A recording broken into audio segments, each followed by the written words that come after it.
अब उपच्य जो शब्द दिया गया है उसका अपने आप में एक मीनिंग है।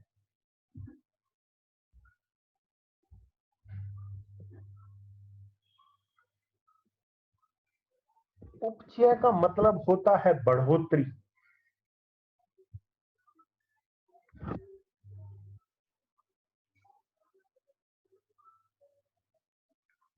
उपचय मीनिंग बढ़ोतरी।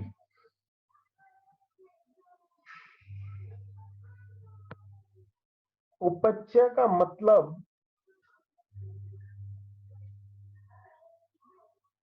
एक एस्ट्रोलॉजिकल पॉइंट ऑफ व्यू से उपचय को समझे तो उपच्य का अर्थ है समथिंग विच ग्रोज एक्सपोनेंशियली या something which grows with time.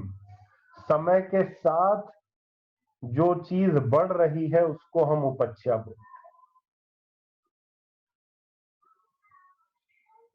उसको हम उपच्य हाउस बोलते हैं।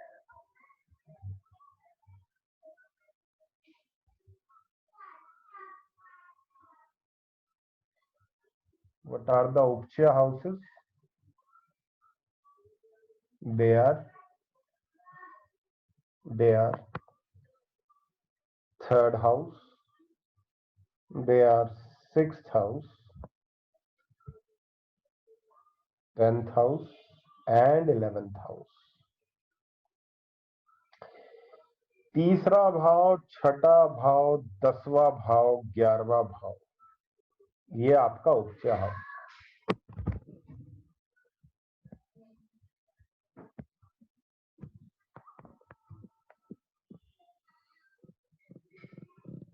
उपच्य भाव का जिस तरीके से मैंने बताया कि इनका अर्थ होता है कि इनके अंदर जो भी प्लैनेट है that planet will grow with time।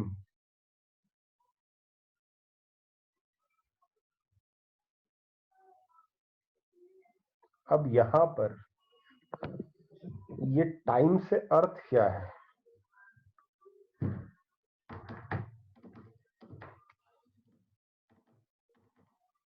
मैं बहुत पहले जब लाल किताब पढ़ा रहा था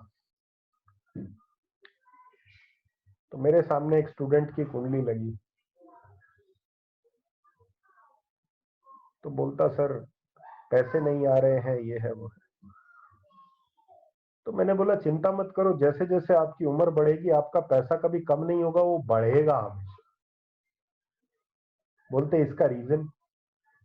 मैंने इसका रीजन है ये मंगल और शनि का योग जो आपकी कुंडली में है। बिकॉज अगर आपकी कुंडली में कहीं पर भी मंगल और शनि इकट्ठे हैं तो your wealth will grow with time. आप जितना आपकी उम्र होती जाएगी उतना आपके पास पैसा आता जाएगा। इनफैक्ट एक टाइम पे इतना पैसा आएगा कि आपको डर होने लगेगा मेरे कहीं चोरी ना हो जाए, मेरे डकैती ना हो। So much amount of wealth will come and definitely it will come। तो वहां पर मेरे को एक चीज का एहसास हुआ कि यार यहां पर ये बोल रहे हैं कि शनि और मंगल ये कहीं ना कहीं आपको वेल्थ दे रहे हैं। फिर मैंने उसको समझने की कोशिश की कि लाल किताब ऐसा क्यों कह रही है कि शनि और मंगल में हो रहा है। मैंने इसको एस्ट्रोलॉजिकली रिलेट करने की कोशिश की क्योंकि काल पुरुष की कुंडली जो मेष लगन से शुरू होती है उसमें लगन लॉर्ड बनता है मंगल। यानी कि लगन लॉर्ड बन गया कौन? व्यक्ति खुद। और शनि क्या बन गया? शनि 10th हाउस से बन गया उसका कर्म और 11th हाउस से बन गया उसका लाभ। और शनि एक ऐसा प्लेनेट है काल पुरुष की कुंडली में जो उपच्य हाउस का मालिक है, जिसके पास दोनों ही जो भाव है वो उपच्य है, 10th और 11th दोनों साथ में।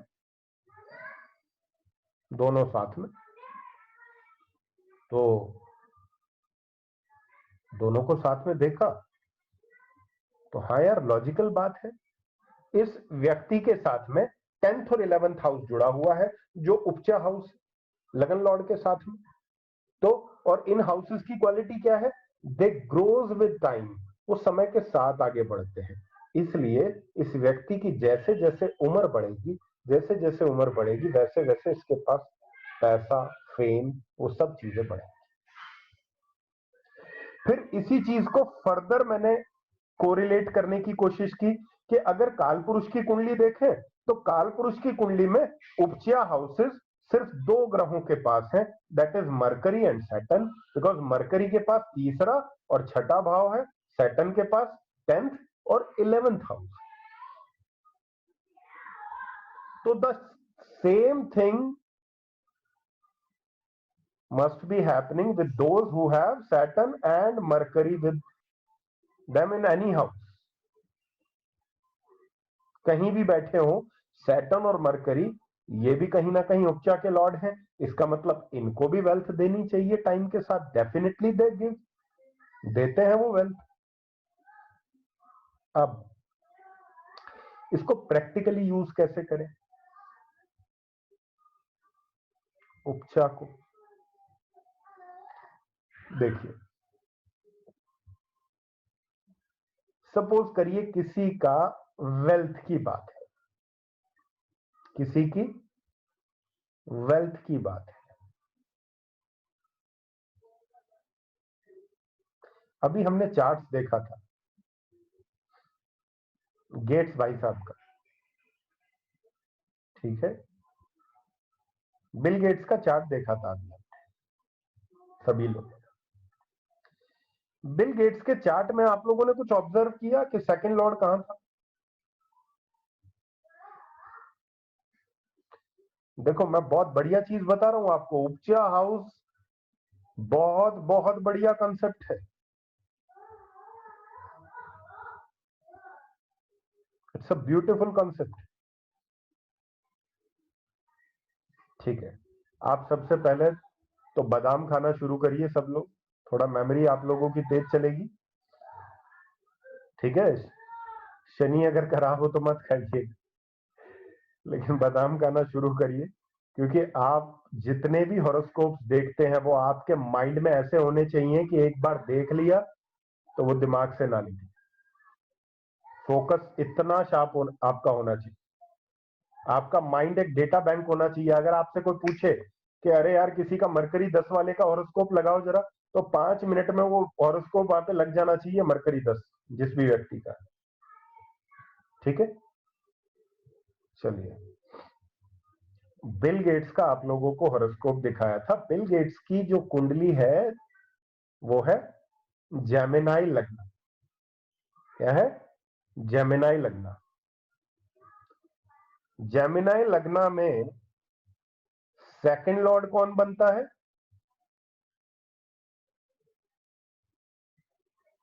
Second Lord moon.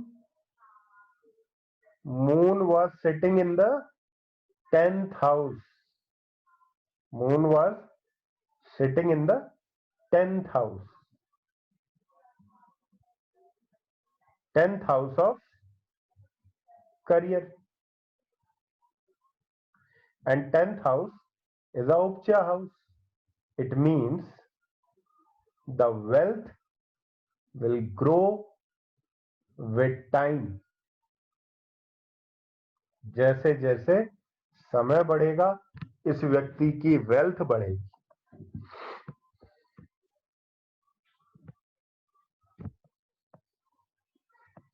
एक फिल्म स्टार है हमारी इंडस्ट्री के, वो जितने बुजुर्ग होते जा रहे हैं, जितने बुजुर्ग होते जा रहे हैं, उनकी वेल्थ उतनी बढ़ती जा रही है, उतना पैसा, उतना ग्रेस, उतना सब कुछ उनके पास आता जा रहा है। सबको पता है कौन है, सोचने वाली बात ही नहीं। ठीक है जी, अब देखिए उपच्चा हाउस का किस तरीके से उपचा हाउस कार्य करता है कुंडली।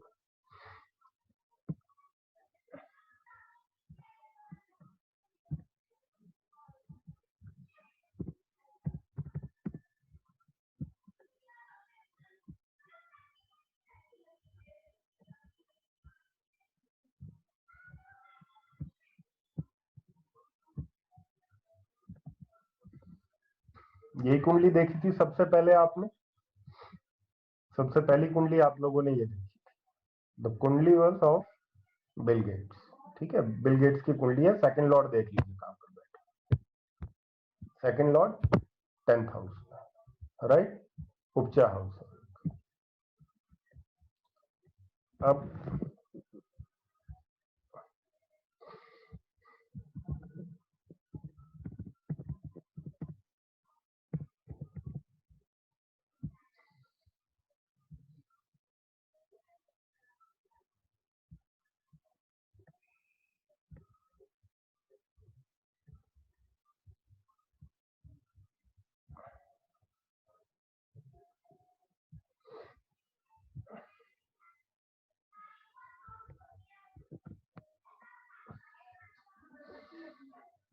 देखिए कौन है सेकंड और 11th lord. Who is the lord of second house and 11th house? Jupiter, Brihaspati. कौन से घर में बैठा है? कौन से घर में बैठा? 6th हाउस में बैठा, छठे भाव में बैठा, उपच्चा हाउस में बैठा। ठीक है, एक और हॉरोस्कोप लेते हैं।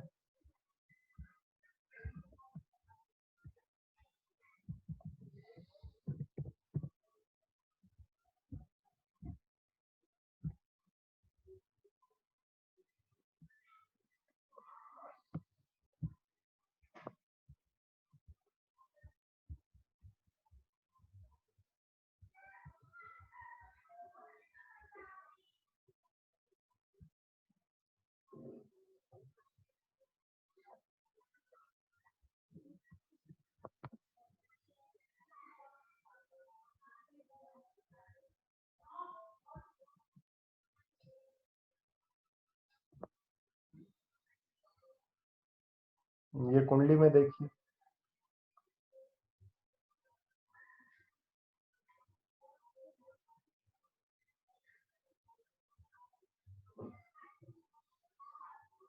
उपच्चा हाउस से भरी पड़ी। सेकंड लॉर्ड देखिए वेल्थ का कहां बैठा है, उपच्चा हाउस में बैठा है। 10th लॉर्ड प्रोफेशन का कहां बैठा है? 6th हाउस में बैठा है। 11th लॉर्ड ऑफ गेम्स कहां बैठा है? 6th हाउस में बैठा है। 12th लॉर्ड ऑफ इन्वेस्टमेंट कहां बैठा है? 6th हाउस में बैठा। ये कुंडली जो है ये मुकेश अंबानी जी।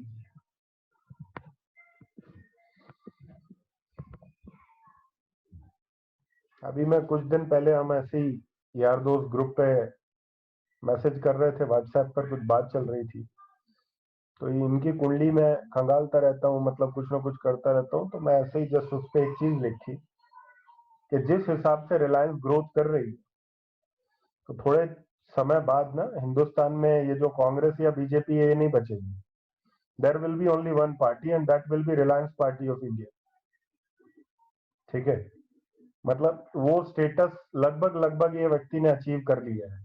और अभी मैं कुछ सुनने में आया था मेरे, मतलब if I am not wrong, के ये जो है ये एफएमसीजी मार्केट और ये रिटेल रिटेल ये उसके अंदर भी अब पूरी तरीके से आने के लिए रेडी बैठे हुए हैं। जो रिलायंस है वो आने के लिए बैठी हुई है तैयार। तो मतलब मेरे को लगा देख करके भाई, मतलब गया हिसाब किताब मार्केट का, सब कैप्चर कर जाएंगे लोग, इतना पैसा है इस टाइम पर। ठीक है, और ये कुछ ना कुछ एक्वायर कर ही जा रहे हैं मेरे ख्याल। Reliance is the only company जिसने मेरे ख्याल शायद ये कोरोना के टाइम पर जो सबसे ज्यादा अपना मार्केट कैप जो है वो बढ़ाया है। इनफैक्ट इसने अपने आप को डेट फ्री कर लिया है इंडिया में। It is the only company जो आज की डेट में कंप्लीटली डेट फ्री। मतलब मेरे को इतना इकोनॉमिक्स का नहीं आइडिया, लेकिन जितना मेरे को समझ में आता सुनता रहता हूँ मैं, वो लगाता रहता हूँ। ठीक है, और 1.5-2 लाख करोड़ की इसने अपनी शेयर भी सेल आउट कर दी है। ठीक है, तो चलो ये मतलब बेसिकली बात हो रही थी धन योग की और उपचा हाउस की। तो इन दोनों का संदर्भ आपस में यही है, because upachaya house are the houses which grows with time. आपका 10th लॉर्ड यदि 6th में है, 3rd में है, 6th में है, 10th में है, 11th में है, your profession will grow with time. आपका 5th लॉर्ड अगर 3rd में है, 6th में है, 10th में है, 11th में है, your intelligence will grow with time.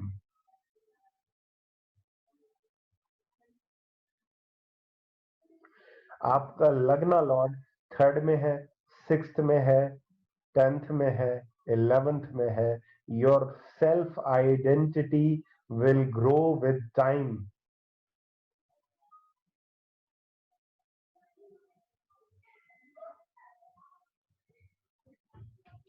आपका 2nd लॉर्ड 3rd में है, 6th में है, 10th में है, 11th में, your wealth will grow with time.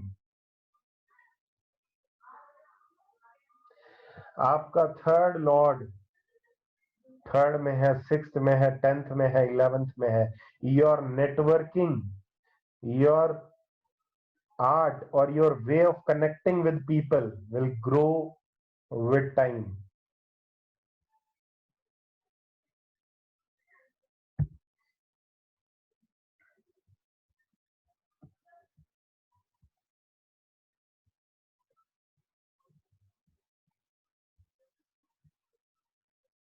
ऐसे ही 4th लॉर्ड 3rd में है, 6th में है, 10th में है, 11th में है, your comforts will grow with time. But whatever I am teaching, don't forget the concept of friendship and enmity. मैं बार बार आपको घूम फिर के उस चीज पर लेकर आता हूं कि 3rd में 6th में 10th में 11th में ये ग्रो तो कराएंगे चीज को, बट वो ग्रोथ इस बात पर भी निर्भर करेगी कि वो फ्रेंडली साइन में है कि एनिमिटी sign.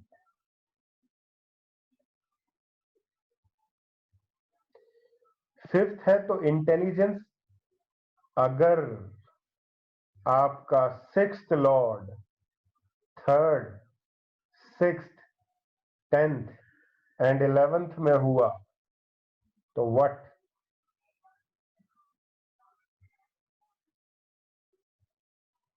Your disease will grow with time.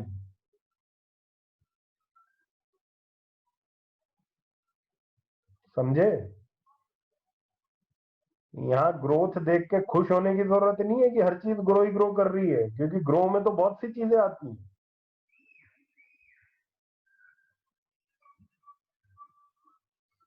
अब आया एक रिएक्शन निकल के, ओहो मतलब कुछ खराब भी है, ऐसा नहीं है, चीजें ग्रो कर रही है डेफिनेटली। अगर 7th लॉर्ड 3 6 10th और 11th में है, your relationship will grow with time.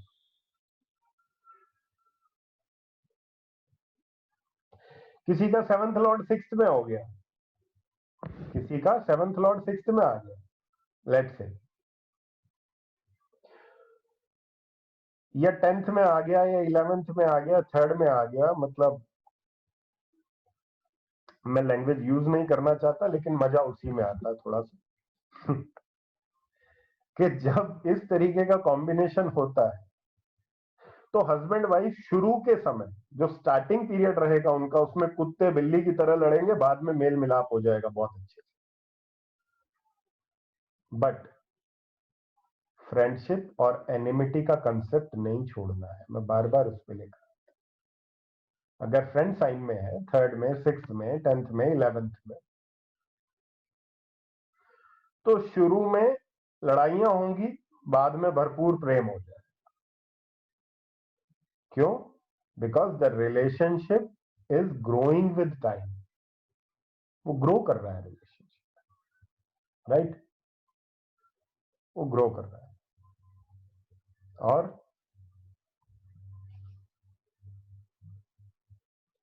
11th में आ गया अगर 7th लॉर्ड,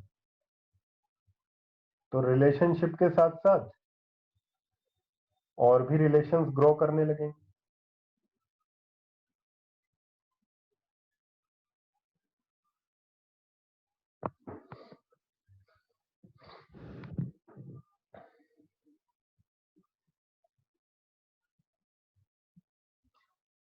एट्थ लॉर्ड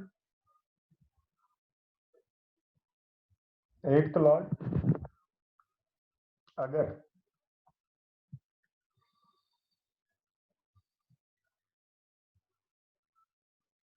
क्या your obstacles will grow with time,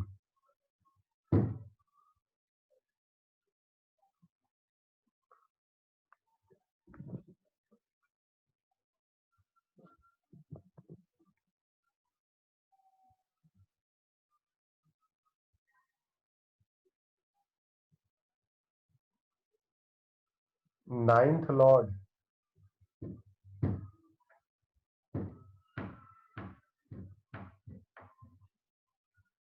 3, 6, 10 और 11 वो हाउसेस हैं जो तलवार की धार है, जितना घिसते जाओगे उतनी वो पैनी होती चली जाएगी। इसलिए अगर यह 9th लॉर्ड 3, 6, 10, 11 में आ गया तो आपका भाग्य उम्र के साथ चमके।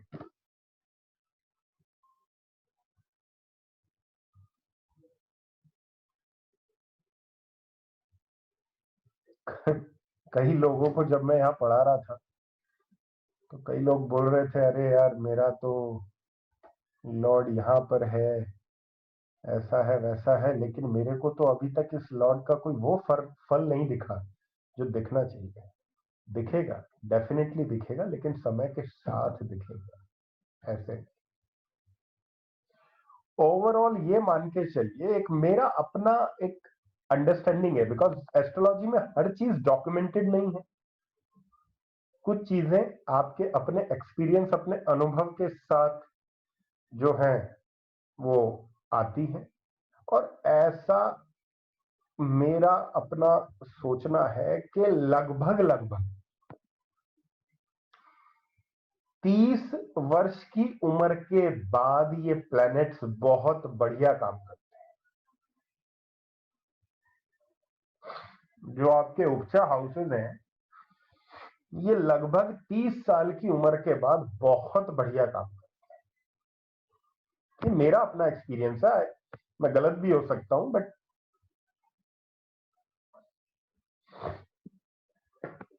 ठीक है। अरे ये अभी हम स्टैटिक प्रॉमिस की बात कर रहे हैं, अभी अभी वो नहीं चल रहा। मतलब स्टैटिक वाइज आप देख सकते हो, अगर ऐसा कॉम्बिनेशन बनता है तो वी कैन से कि भाई ये आदमी को अगर 10th है, अगर 10th है तो your status and your profession will grow with time. समय लगेगा भाई आपके प्रोफेशन को खड़ा होना।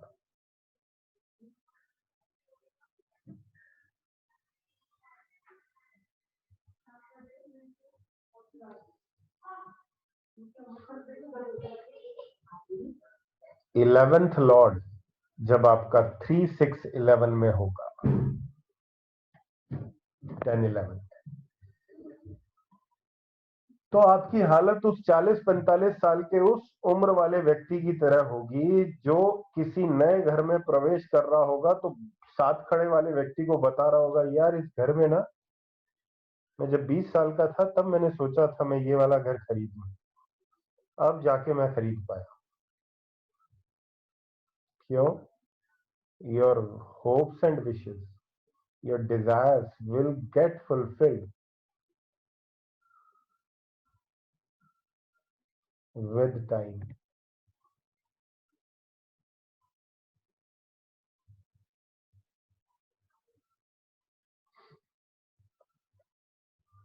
ऐसे ही 12th है तो, अगर 12th है तो आपकी स्पिरिचुअल क्वेस्ट,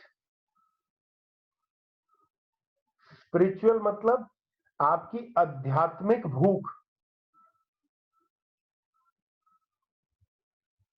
जैसे जैसे उम्र बढ़ती जाएगी, अरे मेरे को छोड़ना है सब, मेरे को सब छोड़ना है, मेरे को जाना है, मेरे को नहीं करना भाई, ये है वो है ऐसा वैसा, दुनिया भर की चीजें जो है वो व्यक्ति कह देगा।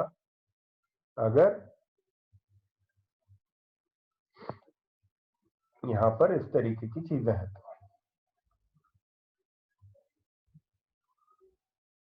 तो आप लोगों ने एक बात को समझा।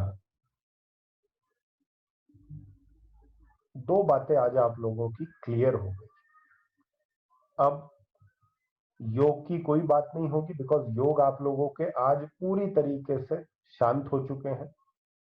राजयोग, धन योग, नीच भंग और 3, 6 एंड 8, 3, 6 एंड 8।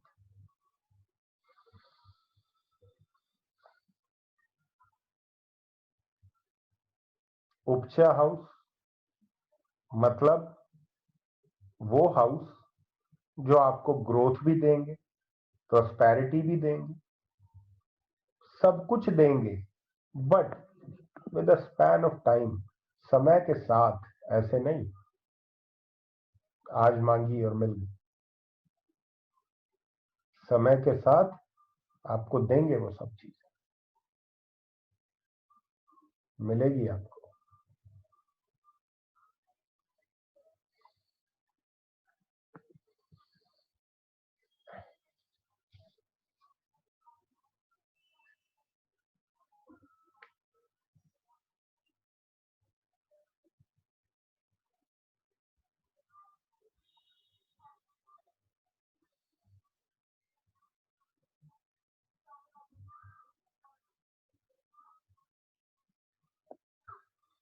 ठीक है जी।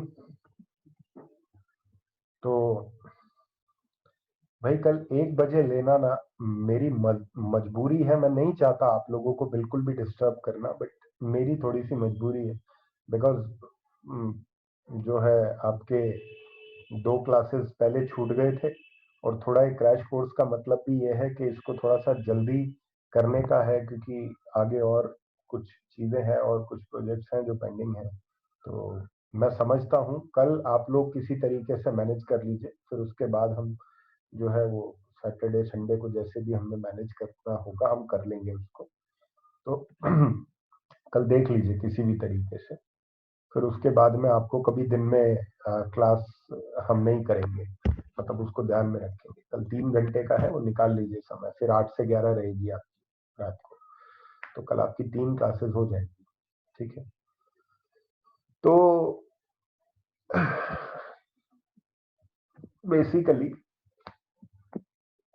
जो आप लोगों ने समझा कि धन योग आपको वेल्थ देगा, लेकिन धन योग को देखने के लिए हमें देखना है कि जो प्लैनेट इन्वॉल्व है वो प्लैनेट किस तरीके से कार्य कर रहा है लगन कुंडली में और नवांश कुंडली में, शत्रु या मित्र राशि के अंदर। ठीक है, फिर उसके बाद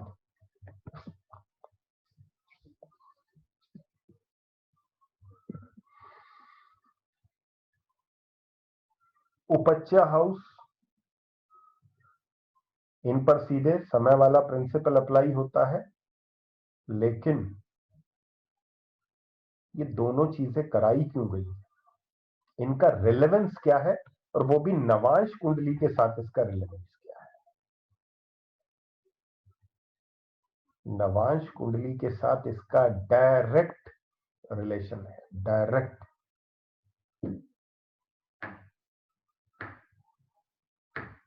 क्यों?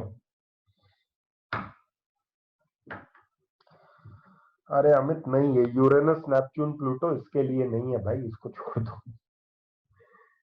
उसके लिए नहीं है, ये हम इसमें नहीं है। तो जस्ट ऐसे ही कुछ कंसेप्ट उठ गया होगा, यहाँ पे कोई यूरेनस नेपच्यून प्लूटो नहीं करने वाले। तो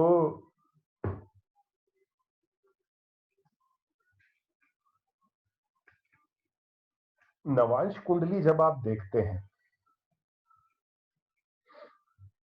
तो नवांश कुंडली के अंदर उपच्या हाउसेस का बहुत अहम रोल है।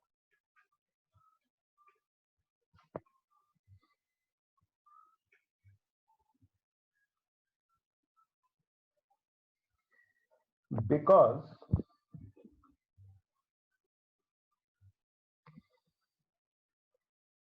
अगर देखिए अब क्या होता है, लगन लगभग 2 घंटे का होता है ना। 2 घंटे के अंदर एक ही चार्ट को देखते हुए बहुत से आदमी जो है वो जन्म लेते हैं, ठीक है।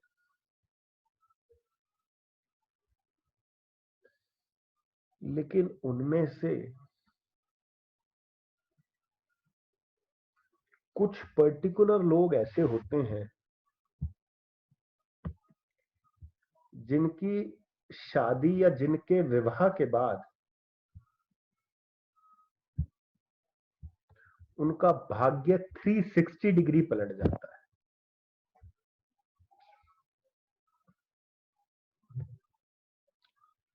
देखिए राजयोग, धन योग, ये तो सब बातें हैं जिनको हमने पर्टिकुलर कुछ पैरामीटर्स दिए हुए हैं कि यार स्टेटस बड़ा हुआ है, हमने राजयोग, पैसा आ गया, हमने धनी।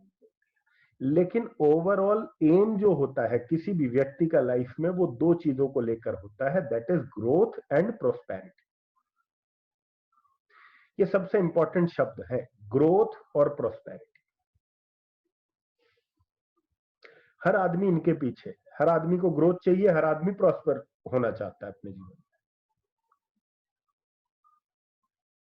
ये सबसे इंपॉर्टेंट कंसेप्ट है, ग्रोथ और प्रोस्पेरिटी। अब ग्रोथ और प्रोस्पेरिटी की जब हमने बात की तो हमें कैसे पता चले कि इस व्यक्ति को शादी के बाद ग्रोथ और प्रोस्पेरिटी मिलेगी कि नहीं मिलेगी। कई दफा हम कोई राजयोग 7th हाउस में बना देख या फिर कोई धन योग 7th हाउस में बना देख, हम ये बोल देते हैं यार तेरा धन योग भी 7th में बन रहा है, तेरा राजयोग भी 7th में बन रहा है, इसका मतलब तो साफ है कि जब तक वाइफ नहीं आएगी ना तब तक तेरा ये धन योग काम नहीं करेगा, राइट। हम लोगों का यहां पर कहना है कि यदि 7th लॉर्ड और वीनस नवांश कुंडली के अंदर उपच्या हाउस में होंगे तो you will definitely going to have prosperity after marriage. घूम फिर के आ गए हम नवांश पर, जो आपने कंसेप्ट पढ़ा, अब इसकी एप्लीकेबिलिटी बता रहा हूं कि if you have your 7th lord और Venus placed in upachaya houses in Navansh Kundli, you will going to have prosperity after marriage। अगर शुक्र या आपके सप्तम भाव का स्वामी, हम नवांश कुंडली की ही बात कर रहे हैं, लगन कुंडली की बात नहीं कर रहे, कि नवांश कुंडली का 7वें घर का लॉर्ड और वीनस, यदि ये दोनों प्लैनेट आपके 3रे, 6ठे, 10वें या 11वें घर में होंगे तो विवाह के बाद आपको प्रोस्पेरिटी मिलेगी ही मिलेगी, आपको ग्रोथ मिलेगी ही मिलेगी। ये श्योर शॉर्ट प्रिंसिपल है, इस पे आप स्टैंप दे सकते हो लगा के, हाँ भाई ये पक्की बात है, लिख के ले जा कि तेरे को प्रोस्पेरिटी और ग्रोथ मिलेगी शादी के बाद, पक्की बात है। अगर ये दोनों प्रिंसिपल एप्लीकेबल होते हैं तो 100%। अगर 7th लॉर्ड ही, सिर्फ 7th लॉर्ड अगर हो जाए तो 70%, और वीनस हो जाए तो हम कह सकते हैं अकेला वीनस हो, 7th लॉर्ड ना हो, तो 30-40%, इस तरीके से। लेकिन अगर दोनों ही हो गए तो ट्रिमेंडस ग्रोथ मिलेगी, ऐसी के मतलब दुनिया ये बोलेगी अरे यार क्या हुआ, इसके घर में तो हम बोलते हैं ना किसी का भाग्य एकदम से पलटता देख कि यार इसके घर में तो वास्तव में लक्ष्मी का प्रवेश हुआ है, जब से आई है तो ये बंदा एकदम से मतलब राइज कर गया। डेफिनेटली बात, अगर आपका 7th लॉर्ड और वीनस दोनों है तो 101%। खाली 7th लॉर्ड है, वीनस नहीं है, तो भी बहुत बढ़िया है, उतना बेटर नहीं है लेकिन तो भी बहुत अच्छा है। मैं एक एग्जांपल दे रहा हूं आप लोगों को, फिर वाइंड अप करते हैं, ठीक है।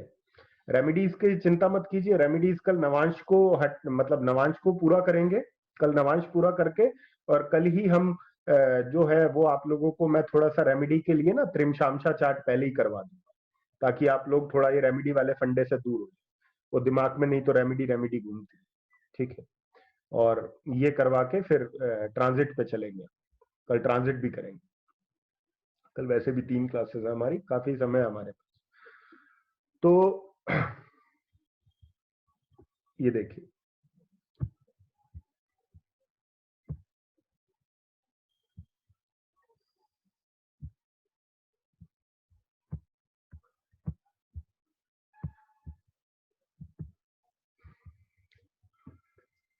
ये कुंडली देखिए, इसमें अभी धनयोग की बात कर रहे थे हम, मरकरी और जुपिटर के बीच में धनयोग है, दोनों धनयोग कहां बन रहे थे आप सब लोगों ने देखा था, दोनों धनयोग 7th हाउस में बन रहे थे। तो हमने 7th हाउस को देखकर बोला कि वाइफ के कारण, राइट, वाइफ के कारण ही बोला हमने।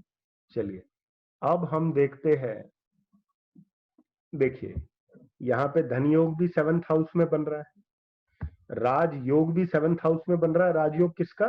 7th लॉर्ड और 5th लॉर्ड का, और 5th लॉर्ड और 10th लॉर्ड का, 5th लॉर्ड और 10th लॉर्ड का, दोनों का बन रहा है राजयोग। सब कुछ 7th हाउस में बन रहा है, पैसा भी 7th से आ रहा है, स्टेटस भी 7th से आ रहा है, गेन्स भी 7th से आ रहे हैं।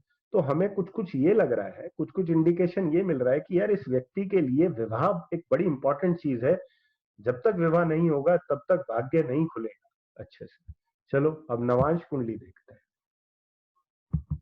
नवांश कुंडली में शुक्र तो हमें उपचय हाउस में नहीं दिखाई दिया, Venus is not there in the upachaya house. So हम किसको देखेंगे? जुपिटर को देखेंगे, राइट, जुपिटर को देखेंगे। तो जुपिटर कहां है? जुपिटर 11th हाउस में है और एग्जॉल्टेशन में है, उच्च का है। 7th लॉर्ड 11th हाउस में चला गया और उच्च की राशि में चला गया। अब देख लीजिए प्रोस्पेरिटी या ग्रोथ का लेवल क्या रहा होगा, लगाइए हिसाब। अगर 7th लॉर्ड 3, 6, 10, 11 में चला जाए, अगर नीच का हो तो अफेक्ट कैसा? अगर नीच का हो तब भी वो ग्रोथ एंड प्रोस्पेरिटी देगा, but not up to that extent जितना वो फ्रेंड या फिर अपना, और एक्सेस में कब? जब वो एग्जॉल्टेशन जैसे साइन के अंदर बैठा, राइट, एग्जॉल्टेशन में बैठा।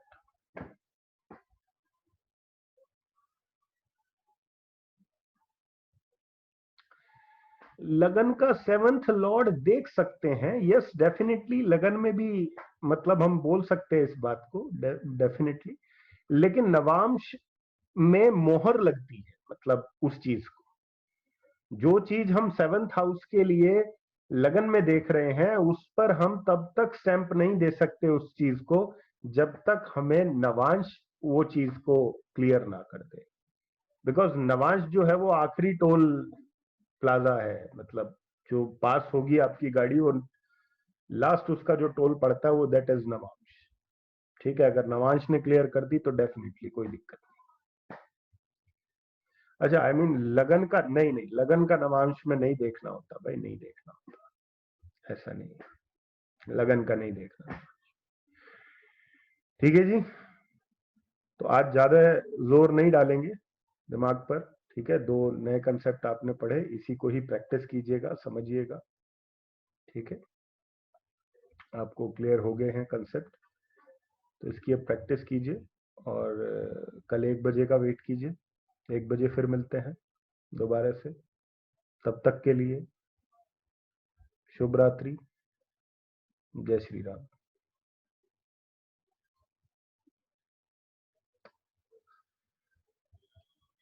ठीक है जी, वीडियो देखते, वीडियो डालते हैं।